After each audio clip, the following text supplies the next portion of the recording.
को ये पता है कि अभी हाफ ईयरली के एग्जाम चल रहे हैं, अर्धवार्षिक परीक्षा है, तो ज़्यादातर हम सब का ध्यान परीक्षा में ज़्यादा है। लेकिन फिर भी मैंने कर्मागत रूप से जितना जल्दी हो सके आपको मोस्ट सवाल पढ़ाकर प्रश्नावली को कवर करते हुए मैंने आपको अध्यापन करवाया है। और अब तक मैंने आपको 5 प्रश्नावली पढ़ा दी। जो 5 प्रश्नावली पढ़ाई, तो 5 प्रश्नावलियों के नाम तो स्वाभाविक रूप से आप जानते ही होंगे।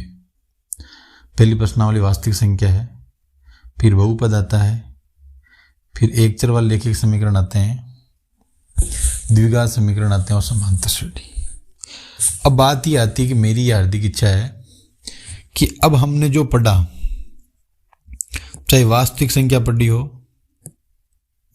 चाहे बहुपद पढ़ा हो, और चाहे एक चर वाले समीकरण पढ़े हो, हम कोशिश ये करेंगे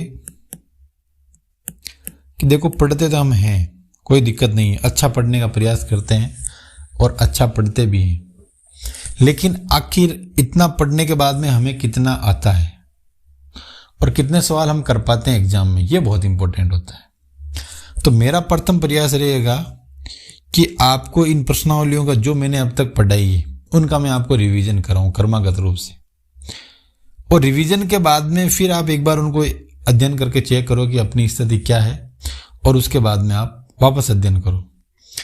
कोर्स कोई बड़ा इशू नहीं होता है, कभी भी हम करवा सकते हैं, 1 बाय क्वेश्चन भी 1 बाय 1 भी करवा सकते हैं, और एक साथ सारा सिलेबस लेके भी करवा सकते हैं। तो कोई बड़ा इशू नहीं है, आपको चिंता करने की जरूरत नहीं है। तो सबसे पहले हम अध्ययन करेंगे वास्तविक संख्याओं का। जब वास्तविक संख्याओं का अध्ययन करेंगे तो हमें पता होना चाहिए कि जिस वास्तविक संख्या का हम अध्ययन कर रहे हैं, जिस प्रश्नावली का अध्ययन कर रहे हैं, आखिर हमारी वार्षिक परीक्षा में इनके कौन कौन से सवाल है जो मोस्ट होते हैं। देखो, इंपॉर्टेंट क्वेश्चन के बिना कोई कुछ भी नहीं बनता। मैंने आपको ब्लूप्रिंट भी दिखाया होगा, और आप ब्लूप्रिंट जब देखोगे तो उसमें इस चीज़ को पाओगे कि आखिर इस प्रश्नावली में से कौन कौन से और कितने सवाल इंपॉर्टेंट होते हैं। तो मैंने जब ब्लूप्रिंट का देखा तो इसमें 1 नंबर का सवाल भी आता है और 2 नंबर का आता है। लेकिन हम 2 नंबर के किस प्रकार के सवाल आते हैं ये मैंने आपको पहले भी बताया था। उन्हीं सवालों को आज मैं ज़्यादातर रिवाइज करवाने का प्रयास करूँगा। सबसे पहले सवाल हमारे आता है यूक्लिड की विभाजन प्रमेय। आप इसको बड़े ध्यान से देखिए, यूक्लिड की विभाजन प्रमेय। जब यूक्लिड की विभाजन प्रमेय आती है तो हमें यह पता होना चाहिए कि यूक्लिड की विभाजन प्रमेय क्या कहती है। ये यूक्लिड की विभाजन प्रमेय है, और जो आर की वैल्यू है वो कहता है कि 0 से छोटा नहीं होना चाहिए और b से बड़ा नहीं होना चाहिए। वो अलग तरीके से आप लिख सकते हो। अब हमारी ये सवाल किस प्रकार आ सकता है यूक्लिड की विभाजन प्रमेय, और किस प्रकार हमें वो एग्जाम में दे सकता है, ये इंपॉर्टेंट होता है। तो आप हमेशा ध्यान रखना, यूक्लिड की विभाजन प्रमेय के माध्यम से अगर हमारे परीक्षा में कोई सवाल आता है तो वो आएगा या तो एचसीएफ आपसे फाइंड आउट करवाएगा, एचसीएफ नहीं तो वो एलसीएम फाइंड आउट करवाएगा। ये तो या तो ये दोनों चीजें ज्ञात करवाएगा, अगर ये दोनों चीजें हमसे वो ज्ञात करवाता नहीं है तो एक साथ अगर ज्ञात नहीं करवाता तो इनको अलग अलग सोल्व करवाने का प्रयास करवाता है। तो सबसे पहला सवाल तो हमें यह आना चाहिए कि यूक्लिड की विभाजन प्रमेय के माध्यम से हमें एचसीएफ और एलसीएम निकालना आना चाहिए। ये दोनों चीज मैं आपको बताने का प्रयास करूंगा, और आपको ध्यान भी देना है कि आखिर हम एचसीएफ और एलसीएम कैसे निकालते। देखो, अपनी परीक्षा में अपनी बुक में एक सवाल है काजू कतली और बादाम की कतली का, जो भी मानो आप। वो ऐसा कहता है कि दुकान है, एक दुकान में हमें क्या करना पड़ता है कि आपके पास 420 अलग है और 130 अलग है। 2 प्रकार की आपके पास मिठाई है। इन दोनों को आपको इस प्रकार जमानी है कि ये एकदम लाइन टू लाइन व्यवस्थित हो जाए। जब लाइन टू लाइन की बात आएगी तो आप मान के चलो इसमें आपको एचसीएफ ज्ञात करना। अब देखो एचसीएफ कैसे ज्ञात करते हैं, और एचसीएफ जब हम ज्ञात करें तो हमें यूक्लिड की जो विभाजन प्रमेय वो यूज करनी है। जो यूक्लिड की विभाजन प्रमेय ये होती है a बराबर BQ प्लस R। अब इसका यूज कैसे आता है वो देखो, आप a का मान क्या लेना है 420, एचसीएफ निकाल रहे हो आप, और 420 लेने के बाद में आपको 130 को इस प्रकार व्यवस्थित करना है। जैसे हम भाग देते हैं 130 को जब 3 से मल्टीप्लाई करोगे तो आपके पास 30 शेष बचेंगे। बोलो बचे कि नहीं बचे। आपको इस प्रकार की यूक्लिड विभाजन मतलब भागफल, शेषफल और भाजक के रूप में इसको व्यवस्थित करना, ये हमारा शेषफल होता है जिसको हम कहते हैं आर। उसके बाद में आपको क्या करना, 420 को तो सरल कर दिया। अब आप इनमें से जो बड़ा नंबर है जैसे 130 को व्यवस्थित करना है, इनको छोड़ना नहीं, ये तो हमेशा साथ रहेगा। और इसको आप मल्टीप्लाई किससे करोगे, 4 से। एल पीछे कितना बच गया और 10। बोलो पूरा व्यवस्थित हुआ कि नहीं हुआ। और उसके बाद में आपको 30 को सोल्व करना है, 10 × 3। मेरे कहने का अर्थ है यूक्लिड की विभाजन प्रमेय को हमें सोल्व करना है। यूक्लिड की विभाजन प्रमेय को हमें तब तक सोल्व करना है जब तक आपको शेषफल के रूप में क्या प्राप्त नहीं हो जाए, 0 प्राप्त। अगर 0 हमें शेषफल में प्राप्त हो गया, इसका मतलब इसका एचसीएफ कितना आएगा, 10। 0 के जस्ट ऊपर वाला आंसर ही हमारा एचसीएफ होगा। मैंने आपको बताया कि इस प्रश्नावली में से एक एचसीएफ का सवाल आता है, एक एलसीएफ का आता है। तो इस प्रकार हम एचसीएफ निकालते हैं। अब बोलो सर, आप बोलो कि आप एलसीएम का बोल रहे तो एलसीएम का कैसे आता? देखो, एचसीएफ और एलसीएम का जब सवाल आएगा दोनों साथ आएंगे। एलसीएम निकालने का एक फॉर्मूला होता है कि अगर आपके पास 2 नंबर है, उन 2 नंबर का अगर एलसीएम निकालना है तो उन दोनों नंबर को आपको मल्टीप्लाई करना है और उसके एचसीएफ को आप डिवाइड करोगे। तो आपने एचसीएफ से डिवाइड करोगे, एचसीएफ भी निकाला है। यह सवाल 2 प्रकार से हो सकता है, एक तो ऐसे, और या ये एक दूसरे से एक दूसरे से पक्षांतरण हो जाते हैं। अगर आपको एलसीएम दे दे और एचसीएफ निकालना पड़े तो इसका सूत्र ये होता है। तो आपको फॉर्मूले में कभी कंफ्यूज नहीं होना है, इस प्रकार फॉर्मूले ज्ञात होते हैं। अब जैसे अपन बात कर रहे थे 420 और 130 की, और इनका जब हमने एचसीएफ निकाला तो कितना आया, 10। मान लो आपको एलसीएम ज्ञात करना है, और एलसीएम जैसे 420 और 130 का ज्ञात करना है, तो इन दोनों नंबर को हमें क्या करना है, ये मैंने आपको मल्टीप्लाई कर दिया। डिवाइड किससे करोगे, 10 से। और 420 को आपको किससे मल्टीप्लाई करना है, 13 से। और इनको मल्टीप्लाई करने के बाद में जो आंसर आएगा वो हमारा क्या आएगा, एलसीएम। बोलो यूक्लिड की विभाजन प्रमेय से हमने एलसीएम और एचसीएफ निकाला कि नहीं निकाला? तो इस चीज को आप सवाल को बहुत ध्यान से देखोगे। परीक्षा के लिए सबसे पहला पार्ट ये आता है मोस्ट। अगर इस प्रश्नावली में से सवाल ये आएगा तो सबसे पहले तो वो इसी को उठाएगा। आप इनको आराम से एक एक लाइन को देख सकते हो, कोई बड़ा इश्यू नहीं होता। अगर इसके बाद वो अगला सवाल उठाता है तो वो भी बहुत ही अच्छा सवाल है, और वो है ए प्रीमिय संख्या का। हमारी परीक्षा में सवाल ऐसा आ जाता है, कोई भी नंबर्स, तो मैं आपको एक चीज बता देता हूं कि अगर कोई भी नंबर, जैसे ये ए प्रीमिय संख्या √3, सामान्यतः √ में कोई भी प्राइम नंबर होते हैं वो सारे क्या होते हैं, अप्रीमिय संख्या होते हैं। क्या होते हैं, 11 लिख दो, ये सारे ए प्रीमिय संख्या। अब ए प्रीमिय संख्या का मैं आपको रूल बता देता हूं। ए प्रीमिय संख्या में आप कोई भी नंबर जोड़ो, घटाओ, गुणा करो, चाहे इसको किसी से डिवाइड करो, कैसे भी अगर आप इनको करते हो तो ये मान के चलो इसकी संख्या में कभी भी कोई प्रभाव नहीं पड़ता। वो संख्या हमेशा क्या रहेगी, ए प्रीमिय संख्या ही रहेगी। ए प्रीमिय संख्या में कोई भी संख्या ऐड करो, गुणा करो, मल्टीप्लाई करो, चाहे उसको डिवाइड करो, वो ए प्रीमिय संख्या रहेगी, कभी भी उस संख्या का परिवर्तन नहीं होगा।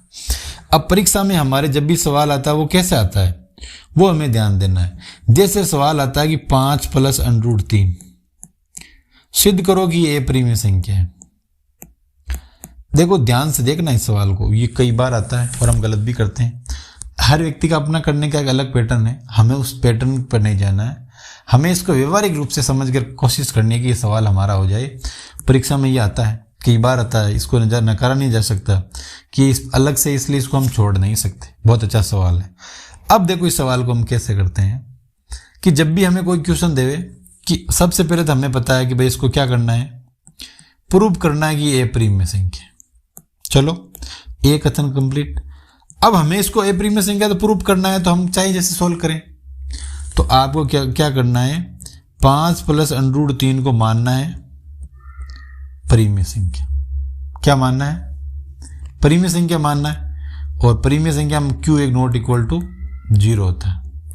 अब देखो, आपको इसको इस प्रकार सोल्व करना है कि ये अनरूट की संख्या ही इधर बचे और कोई भी नंबर नहीं बचे। तो देखो P बटा Q, ये 5 उधर आएगा कि नहीं आएगा? मुझे बताओ, अगर ये परिमेय संख्या है और परिमेय संख्या में से परिमेय संख्या घटाओगे तो बोलो क्या प्राप्त हो रहा है? परिमेय संख्या हो रही है। लेकिन यहां इधर क्या है? अनरूट 3। क्या ये परिमेय है क्या भाई? ये अपने ज्यादा कुछ नहीं करना, 2 ही लाइन करनी। यहां से आप यहां तक आए कि नहीं आए? और आप अब संख्या में परिवर्तन आ गया।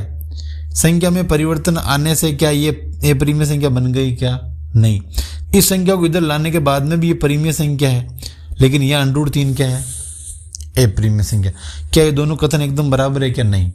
इन दोनों कथनों में ये विरोधाभास है। विरोधाभास क्यों है?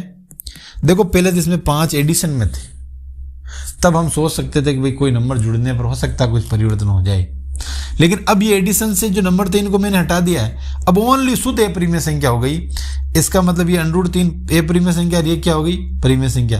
क्या ये दोनों कथन मैच करते हैं क्या? नहीं, विरोधाभास है। अतः 5 प्लस अनरूट 3 क्या है? अपरिमेय संख्या। ऐसा नहीं, इस प्रकार का कैसा भी आपकी परीक्षा में सवाल आ सकता है। 7 अनरूट 3 भी आ सकता है।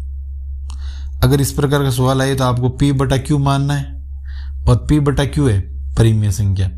अब आपको अनरूट 3 करना है, और P बटा क्या आ जाएगा यहाँ? 7Q। अगर आप कोई भी नंबर है उसको नंबर को उसी नंबर से डिवाइड करोगे, परिमेय संख्या को परिमेय, तो वो परिमेय रहने वाली है। तो आपको 2-3 लाइन लिखनी है, और 2 ही लाइन लिख कर ये कहना है कि कथनों में क्या है? विरोधाभास। और विरोधाभास होने के कारण ये क्या नहीं है? ये परिमेय संख्या नहीं है, इसलिए ये क्या है? अपरिमेय संख्या। बोलो बात समझ में आई कि नहीं आई? अब हम इसका प्रश्नावली का लास्ट सवाल पढ़ते हैं। शांत या अशांत, इसकी चिंता करने की जरूरत नहीं है। कैसा भी सवाल आए, इतना इंपॉर्टेंट ये सवाल है नहीं, लेकिन 1 नंबर में आ सकता है कि कौन सा नंबर शांत है और कौन सा नंबर अशांत। ये किताब वाला खुद कहता है जब भी शांत और अशांत से जुड़ी हुई चीज आए तो आपका पहला दायित्व ये बनता है कि वो 2 और 5 की फॉर्म में आना चाहिए। पावर इनकी कुछ भी आ सकती है, 5 भी आ सकती है, 10 भी आ सकती है, लेकिन दोनों की पावर हमें क्या करनी है? बराबर करनी है। जैसे मैं आपको सवाल देता हूँ, 1/10, 1/8, 1/12, 1/14, 1/20, ये नंबर शांत है या अशांत? अब जब भी ये सवाल करेंगे इनके टुकड़े करेंगे। बोलो ये बना कि नहीं बना? कौन सा हो गया? शांत। 1/8 को अपन ऐसे लिख सकते हैं। तो अब हमारे पास ये 2 का रूप तो है, तो हमें इसे 2 का 5 बनाना है। तो कितने 5 है? 2 है, फाइन। तो ये मैंने इधर लिख दिया और ये ऊपर लिख दी। बोलो ये रूप बना कि नहीं बना? तो ये भी क्या हो गया? शांत। इसको आप करो 1/2 गुणा 2 गुणा 2, 2 ये 4 हो गया, 4 को 8 हो गया। अब देखो ये सवाल बड़ा इंपॉर्टेंट है। इस 12 को अपन लिखेंगे 4 × 3, और 4 को कैसे लिखेंगे? 2 × 2, ये 12 हो गए। अब ये 2 तो यहां से हट जाएगा क्योंकि आप 5 से ऊपर 2 नीचे मल्टीप्लाई कर दोगे, लेकिन आपको एक नई चीज क्या प्राप्त हो रही है? 3। क्या ये इस संख्या को शांत होने देगा क्या?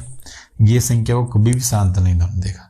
अगर इनके अलावा कोई भी संख्या आती है तो इसका मतलब ये शांत को डिस्टर्ब करने का प्रयास कर रहे हैं। तो आपको ज्यादा चिंता करने की जरूरत नहीं, बड़े आसानी से इस चीज को समझोगे तो ये चीज क्लियर हो जाएगी। अब अगली प्रश्नावली हमारी जो है वो एक तो बहुपद की है और एक है 2 चर वाले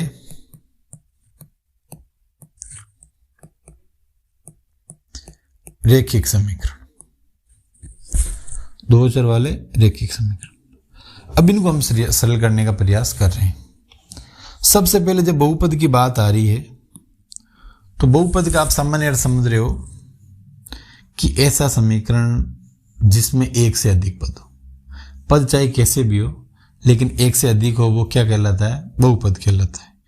अब बहुपद से जुड़े हुए हमारी इस बुक में सवाल आता है, या तो आता है मूलों का योग, या आता है मूलों का गुणा, और या मूलों का योग और मूलों का गुणा देने के बाद में वो हमें कहे कि आप इक्वेशन का निर्माण करो।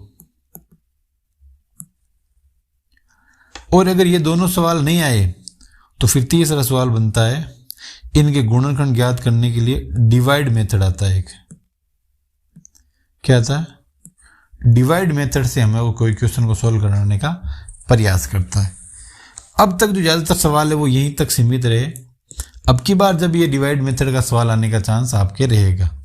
इस प्रश्नावली में से भी आपकी वही प्रक्रिया है, 2 नंबर का सवाल भी आता है और 1 नंबर का सवाल भी आता है। अब कैसे अल्फा बीटा करेंगे और कैसे इनके मूलों का योग करेंगे और कैसे मूलों का गुणा करेंगे, यह आपको एक चीज़ ध्यान रखनी है जो मैं आपको बता रहा हूँ। अब एक चीज़ जो आपको ध्यान रखनी है, कोई भी समीकरण दे दिया जाए, जैसे मैं दे रहा हूँ आपको 2x² plus 4x plus 7 equal to 0, ये एक द्विघात समीकरण है। द्विघात समीकरण है।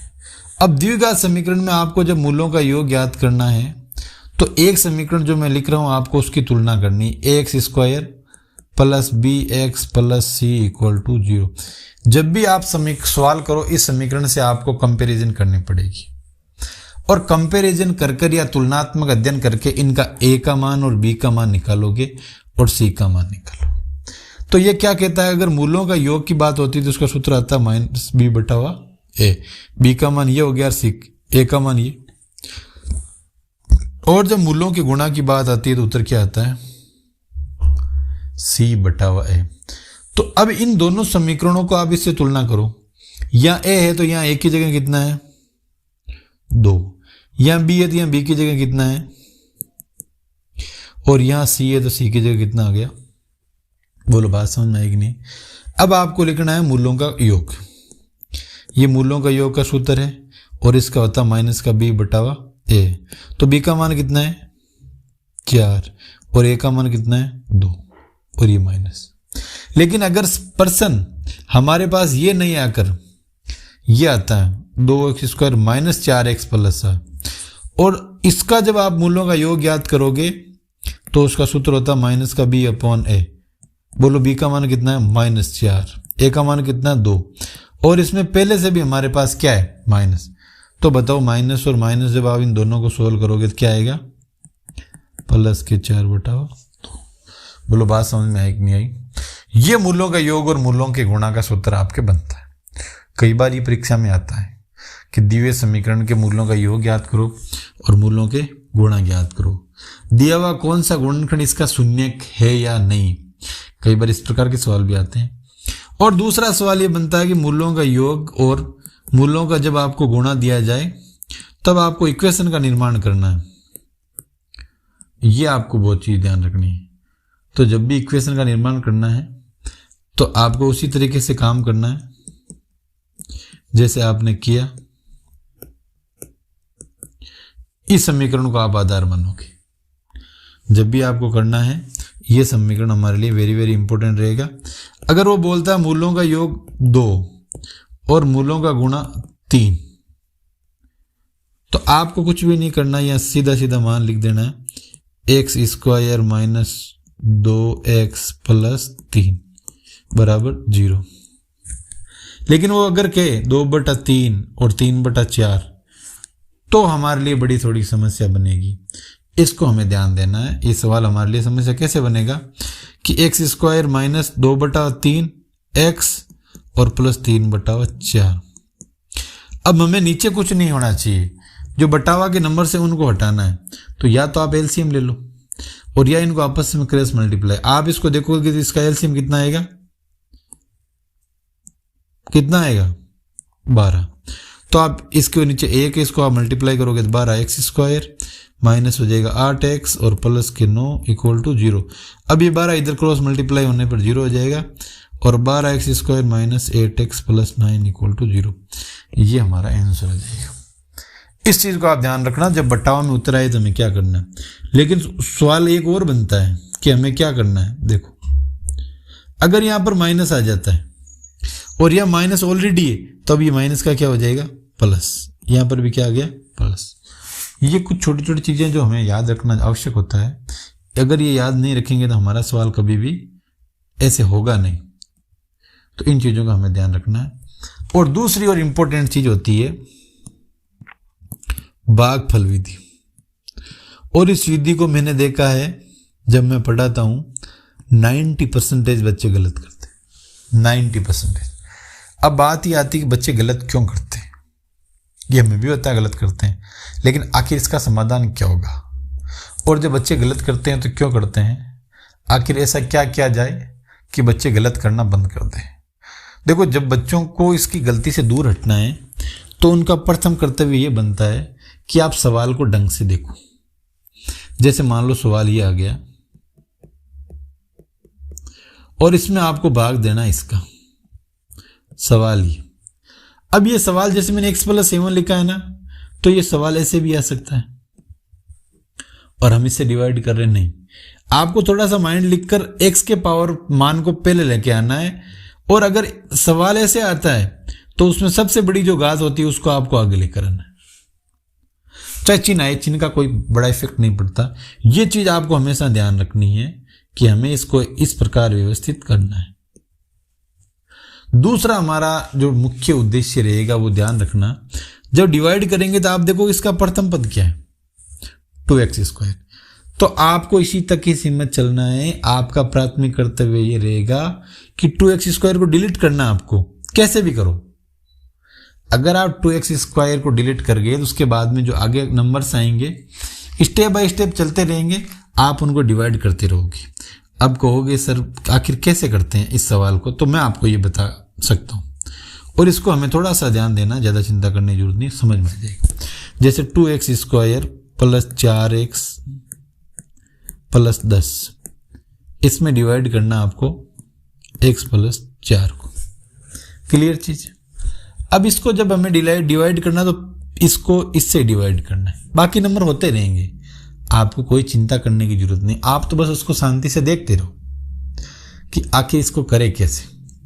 अब x को आपको 2x² से डिलीट करना है, तो एक तो आपके पास 2 नहीं है और यहां पर x है, तो आप किससे डिवाइड करोगे, 2x से।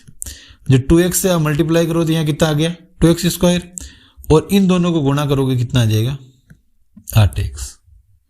चाहे संख्या रहे या नहीं रहे, आपको इनके आगे माइनस है तो प्लस है तो माइनस करना है, और अगर प्लस है तो माइनस, और कुछ भी नहीं है तो माइनस लिखना है। ये कट गए। आप मुझे बताओ, अब ध्यान से देखना, यहां प्लस था माइनस हो गया। जब अलग अलग साइन होते हैं तो क्या होती है, बाकी 8 में से 4 गए, कितना है, 4। बड़े अक्षर का क्या आ गया, माइनस, पीछे क्या आ गया, प्लस। अब आपको ये डिलीट करना है ये, तो आपके पास माइनस नहीं है, इधर ये माइनस लगा दिया, इधर 4 नहीं है, ये 4 लगा दिया। x है तो कोई दिक्कत, तो ये -4x, और 4 को जब 4 से मल्टीप्लाई करोगे आप तो क्या आ जाएगा, 16। ये माइनस का प्लस, ये प्लस, ये कट गया, और ये 26 के आगे 6। कैसा भी डिवाइडेशन हो, किसी भी प्रकार का, आपको चिंता करने की आवश्यकता नहीं है। आप अपने टारगेट लेके चलो कि आपका टारगेट क्या रहेगा, और आपका टारगेट ये रहेगा कि प्रथम चर जो भी है हमें उसको डिवाइड करना है। और ये हमारी अर्धवार्षिक परीक्षा के लिए भी वेरी इंपॉर्टेंट सवाल रहेगा।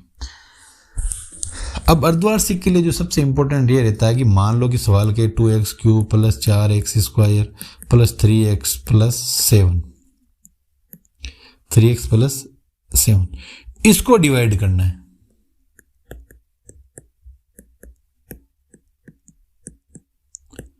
इससे डिवाइड करना है। फिर हम सोचते हैं भाई इससे कैसे डिवाइड करें, तो मान के चलो जब इसको इससे डिवाइड करना है, ये इसका शून्यक है, क्या कह रहा है, ये इसका शून्यक है, इसको डिवाइड करना है। जब ये शून्यक है तो एक प्लस का और एक माइनस का मान है, मान तो दोनों समान है ना, मतलब मान ये है। अब हम सब जानते हैं कि कभी भी किसी समीकरण हम सरल करते हैं और उसके ऊपर अगर स्क्वायर रूट है, तो मैं जब दोनों तरफ इधर भी वर्क करूंगा और इधर भी वर्क करूंगा तो ये स्क्वायर रूट हटेगा कि नहीं हटेगा, बिल्कुल हटेगा। और हटने के बाद में देखो 5/3 है, तो ये आप भी जानते हो 3 क्रॉस मल्टीप्लाई होता है, तो 3 से x² आ गया, बराबर में क्या आ गया, 5। 5 को बराबर रखना नहीं है, इससे डिवाइड करोगे। बोलो बात समझ में आई कि नहीं आई। इस प्रकार डिवाइड करते हैं। ये सवाल जरूर नहीं है ये आए, सवाल ये कैसा भी आ सकता है, ये ऐसा भी आ सकता है, आपको तो बस इसको किसके बराबर मान करना है, x। फिर आप एक्स स्क्वायर कर दोगे और एक्स स्क्वायर करोगे तो ये हट जाएगा, क्रॉस मल्टीप्लाई कर दोगे, फिर 2 इधर आ जाएगा, फिर इसको आपको डिवाइड करना। तो कोई दिक्कत नहीं आती है। हमें अगर प्रश्न करना तो हमें सावधानी से समझना पड़ेगा। कहते हैं अब्दुल कलाम ने कहा कि दिए की तरह चमकना है तो दिए की तरह जलना पड़ेगा। अब जलने का मतलब ये नहीं कि आग में कूद जाओ। जलने का मतलब बड़ी तपस्या होती है, बड़ी मेहनत होती है। कोई भी व्यक्ति अपने मुकाम की तरफ बढ़ता है ना, आसानी से नहीं बढ़ता। बैठे बैठे पेड़ पे भी पैसे नहीं लगते। हर चीज़ का एक मेहनत का उद्देश्य होता है, मेहनत का आकलन भी होता है। आप इस चीज़ को भली भांति से समझते हो और जीवन में आप कोई मुकाम पाना चाहते हो तो आप उसको इजी वे से पा सकते हो। आप उस डोर की तरफ हो, आज मुकाम की तरफ बढ़ रहे हो, जहाँ से कोई भी कार्य की सीढ़ी प्रारंभ होती है, वो होती कक्षा 10। मानते हैं कि कई विषय के हम जो चाहते हैं वैसे पढ़ाने वाला प्रॉपर कार्य नहीं हो पाता, लेकिन हमारे पास अल्टरनेट है। समय बदल रहा है, टेक्नोलॉजी का समय आ गया। ये मैं कार्य कर रहा हूँ, आपको पढ़ा रहा हूँ, आपकी हेल्प कर रहा हूँ ना। हेल्प करने का कोई मेरा ऐसा नहीं कर रहा हूँ कि मैं आपको एहसान कर रहा हूँ, ये मेरी ड्यूटी बनती है। जब मैं एक शिक्षक हूँ तो मेरा प्राथमिक दायित्व तो ये है कि मेरे से पढ़ने वाले बच्चे मेरे से पूर्ण रूप से अच्छा पढ़ सके, मन और आत्मा को संतुष्ट करके पढ़ सके। उनको लगे नहीं कि भाई हमें कैसे पढ़ा रहे हैं, भले ही मैं सवाल 1 ही पढ़ा रहा हूँ, 2 भी पढ़ा रहा हूँ, बड़े शांति और इत्मीनान से हमें पढ़ना चाहिए, गहराई से हमें पढ़ना चाहिए। ऐसा नहीं हो कि हम इतनी जल्दबाजी करेंगे, पता ही नहीं चले सवाल कहाँ है, उत्तर कहाँ है, कर क्या रहे हैं। ये हमारे प्राथमिक पॉलिसी में नहीं होना चाहिए, ये सेकेंडरी आइटम होना चाहिए, जल्दबाजी। अभी हमारे पास समय है। मैंने 5 प्रश्नावलियां पढ़ा दी आपको 7-8 दिनों में, और मोस्ट सवाल आप 1 by 1 भी सवाल हम पढ़ेंगे। आपका एक बार हाफ ईयरली का एग्जाम हो जाए, उसके बाद में 1 by 1 ही पढ़ेंगे, आपको घबराने की आवश्यकता नहीं। उसके बाद में हमारे लिए इस प्रश्नावली का अगला इंपॉर्टेंट जो टॉपिक है वो है 2 चर वाला रैखिक समीकरण। 1 चर वाला रैखिक समीकरण कक्षा 8 में आता है, जिन्हें हम लीनियर इक्वेशन कहते हैं। क्या कहते हैं? लीनियर इक्वेशन, यानी एक रेखा का समीकरण। अब 2 रेखा के समीकरण है तो मैं आपको इसमें ज्यादा नहीं, सबसे इंपॉर्टेंट सवाल बताऊंगा पहले तो, और वो सवाल बताऊंगा ग्राफ का। मैंने बच्चों को ये कई बार बोला है कि एग्जाम में ग्राफ का 100% सवाल आएगा। 100 का मतलब 100% आएगा, और फिर भी बच्चे पता नहीं कौन से फॉर्मेट में जीते हैं कि वो ग्राफ बनाने से पहले उसकी टेबल का जो निर्माण होता है वो भी नहीं कर पाते। मैं अगर आज आपको टेबल का निर्माण करवाने में कामयाब हो गया तो मान के चलो कि क्लास लेने का भी प्रयोजन सफल हो गया, बहुत बड़ा सफल हो गया। और उसके बाद में जो सवाल आता है, इसमें रेखाओं की प्रक्रिया होती है, कुछ रेखाएं प्रतिच्छेद करती है, कुछ संपाती होती है, कुछ समांतर होती है। उन रेखाओं का तुलनात्मक रूप से कार्य करके अगर बोलेंगे उसके इतने हल होंगे तो इसका मान निकालो, के पी आर जो भी वो वैल्यू दे सकता है, अचर गुणांक, और उसके अनुसार हमें ज्ञात करने के लिए कह सकता है। ये 2 सवाल इस प्रश्नावली के ज्यादा इंपॉर्टेंट है। इसके अलावा तो देखो इसमें प्रतिस्थापन विधि भी है, विलोपन विधि भी है, वज्र गुणन विधि, तीनों विधि इंपॉर्टेंट है, ऐसी कोई बात नहीं है। लेकिन ये अभी ये 2 सवाल ज्यादा महत्वपूर्ण है जो मैं आज आपको पढ़ा रहा हूं। सबसे पहले पढ़ा रहा हूं मैं आपको ग्राफ का वैल्यूशन निकालना। अगर हमारे पास ये समीकरण आ जाते हैं,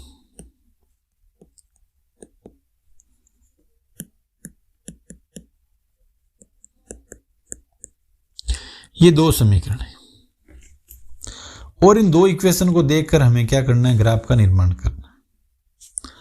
इसके अलावा भी हमारे पास कई समीकरण आ सकते, लेकिन मैंने अधिक से अधिकतम कठिनतम से कठिनतम लेने का प्रयास किया। जब भी हमें इस सवाल को करना है तो हमें इसे इक्वेशन देना पड़ेगा और ऐसे लिखना पड़ेगा। इक्वेशन 1 को क्या करना पड़ेगा, सरल करना पड़ेगा। तो सरल करेंगे तो मैं यहां लिख रहा हूं 2x + 3y + 7 = 0। तो देखो मैं 7 को उधर भेजूंगा तो क्या हो जाएगा, माइनस। 3y को भी उधर भेजूंगा क्या आ जाएगा, माइनस, और इधर क्या बचेगा, 2x। और यहां मैं x रखूं तो यहां हो जाएगा -7 - 3y = 2। ये हमारा मान आया, माइनस है तो माइनस है, कहाँ लोड लेने की जरूरत है, और प्लस है तो प्लस है, चिंता करने की कहाँ जरूरत है। तो अगर आपको टेबल का यहां निर्माण करना है तो आपको क्या करना पड़ेगा, बराबर की इधर तरफ x है तो वो हमें प्राप्त होगा।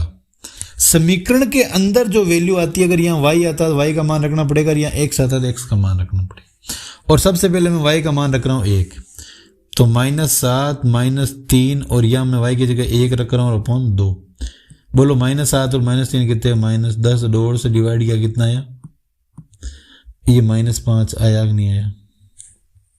बस क्या कठिन है इस चीज में, हम फिर भी नहीं कर पाते, क्योंकि क्या पता कई बच्चों की स्थिति ऐसी होती है हम जोड़वा की भी नहीं कर पाते। ऐसा नहीं होना चाहिए। अब मैं यहां रख रहा हूं 2, ये 2 रख दिया साहब। बोलो 3 को 2 से मल्टीप्लाई करो कितना आएगा, 6, और यहां क्या आ गया 2, तो 7 और 6 कितने हो गए। आप उनको डिवाइड करोगे तो अपॉन में आएंगे, अपॉन में नहीं आएंगे, तो इसको आप यहाँ 13/2 लिख सकते हो। मान लिखते जाओ, जो आपको अच्छे मान लगे वो रख लेना, जरूर नहीं हो। इस बार आप 3 रखो, जब 3 रखोगे तो यहाँ क्या होगा, जब 3 रखेंगे तो क्या होगा, -7 -3, और यहाँ 3 रख दिया, ये 2 आ गया, तो -7 -9/2, ये हो गया 16/2, तो ये आ गया -8। अब मुझे आप बताओ, ये बटाव में नंबर आए तो हमें ये टेबल में लेना जरूर थोड़ी है, हमारी इच्छा वो लेंगे, जो हमें अच्छे लगे वो लेंगे, और लेने के बाद में ग्राफ का निर्माण करना है। इसी प्रकार इस समीकरण में होगा, और आपको 2 टेबल बनाकर इसको ऐसे ग्राफ का पैमाना मानकर बड़े ही आसानी से शुद्ध और शाश्वत ग्राफ बनाने हैं, कभी और किसी भी प्रकार की दिक्कत नहीं आएगी। बोलो क्या समस्या है, क्या हम ये कार्य नहीं कर सकते? बिल्कुल कर सकते, लेकिन प्रयास तो करेंगे ना, बार बार प्रयास करेंगे। और उसके बाद में इस प्रश्नावली का जो अगला सवाल और इंपॉर्टेंट सवाल बनता है वो बनता है कि हमारे पास सवाल ये आ गया, क्या आया, ये आ गया, ये देखो 3x + 7y + 10 = 0, ये सवाल आ गया। और ये कह रहा है इसके अपरिमित हल होंगे।